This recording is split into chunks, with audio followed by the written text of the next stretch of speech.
What's up? We're just gonna be reading Genesis 22. I am so dang tired, bro.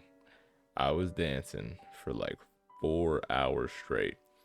One at my job and two for dance practice. And I was in my classroom today. I hit 24,000 steps and walked 11 miles, apparently. Or moved 11 miles. I don't really know how that works. Or whatever the case is, we're going to go to Genesis. And it came to pass after these things that God did tempt Abraham and said unto him, Abraham, and he said, Behold, here I am. And he said, Take now thy son, thine only son Isaac, whom thou lovest, and give thee into the land of Moriah, and offer him there for a burnt offering upon one of the mountains which I will tell thee of. And Abraham rose early in the morning, and saddled his donkey, and took two of his young men with him, and Isaac his son, and clave the wood for the burnt offering. And he rose up and went to the place which God had told him. Then on the third day, Abraham lifted up his eyes, and saw the place afar off. And Abraham said unto his young man, Abide ye here with the donkey, and I will lead thee up and go yonder and worship, and come to you again. And Abraham took the wood of the burnt offering, and laid it upon Isaac his son. And he took the fire in his hand, and a knife, and they both went off together. And Isaac spoke unto Abraham his father, and said, My father, he said, Here I am, my son. And he said, Behold, the fire and the wood, but where is the lamb for a burnt offering? And Abraham said, my son, God will provide himself a lamb for a burnt offering. So they went both of them together, and they came to the place which God had told them of. And Abraham built an altar there, laid the wood in order, and bound Isaac his son, and laid him on the altar upon the wood. And Abraham stretched forth his hand and took the knife to slay his son. But the angel of the Lord God called out to him from heaven and said, Abraham, Abraham. He said, Here am I. And he said, Lay not thine hand upon the lad, neither do thou anything unto him.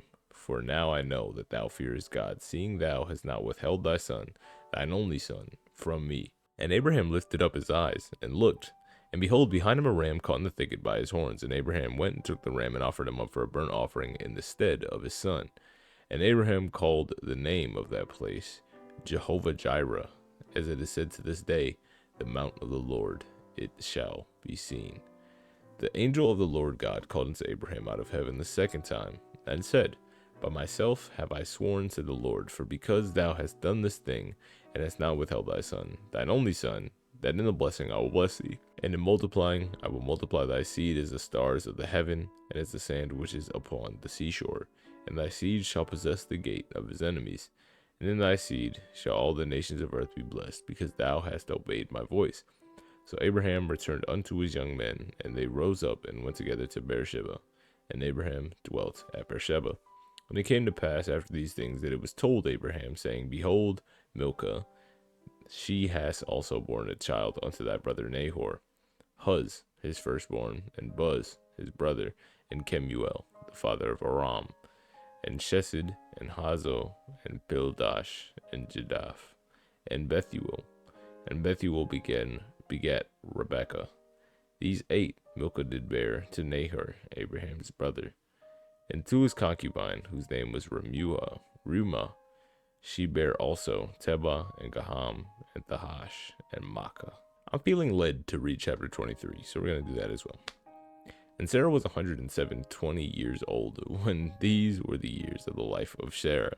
And Sarah died in Kiarthaba, and the same is Hebron in the land of Canaan. And Abraham came to mourn for Sarah, and to weep for her. And Abraham stood up from before his dead, and spake unto the sons of Heth, saying, I am a stranger, and a sojourner with you. Give me a possession of a burying place with you, that I may bury my dead out of my sight.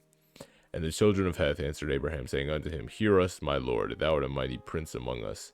In the choice of our sepulchres bury thy dead.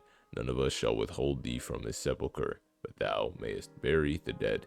And Abraham stood up and bowed himself to the people of the land, even to the children of Heth. And he communed with them, saying, If it be your mind that I should bury my dead out of my sight, hear me and entreat me to Ephron the son of Zohar, and that he may give me the cave of Machpelah, which he hath, which is in the end of his field. For as much money as it is worth, he shall give it to me for possession of a burying place among you. And Ephron dwelt among the children of Heth, and Ephron and the Hittite answered Abraham in the audience of the children of Heth, even all that went into the gate of his city, saying, Nay, my lord, hear me. The field I give thee, and the cave that is therein I give it to thee. In the presence of the son of my people I give it to thee, bury thy dead. And Abraham bowed down himself before the people of the land, and he spake unto Ephron in the audience and of the people of the land, saying, But if thou wilt give it, I pray thee, hear me. I will give thee money for the field. Take it of me, and I will bury my dead there. And Ephron answered Abraham, saying unto him, My lord, hearken unto me. The land is worth 400 shekels of silver. What is that betwixt me and thee? Bury therefore thy dead. And Abraham hearkened unto Ephron, and Abraham weighed the Ephron to silver. And Abram hearkened unto Ephron, and Abraham weighed to Ephron the silver, which he had named in the audience of the sons of Heth 400 shekels of silver, current money with the merchant. And the field of Ephron, which was in Machpelah, which was before Mamre, the field, the cave which was therein, and all the trees that were in the field, that were in all the borders round about, were made sure unto Abraham for possession in the presence of the children of Heth, before all that went in at the gate of a city. And after this Abraham buried Sarah his wife in the cave in the field of Machpelah before Mamre, the same as Hebron in the land of Canaan. And the field and the cave that is therein were made sure unto Abraham for possession of a burying place by the sons of Heth. All right, that's going to conclude 22 and 23. I hope y'all have a fantastic rest of your day. Peace.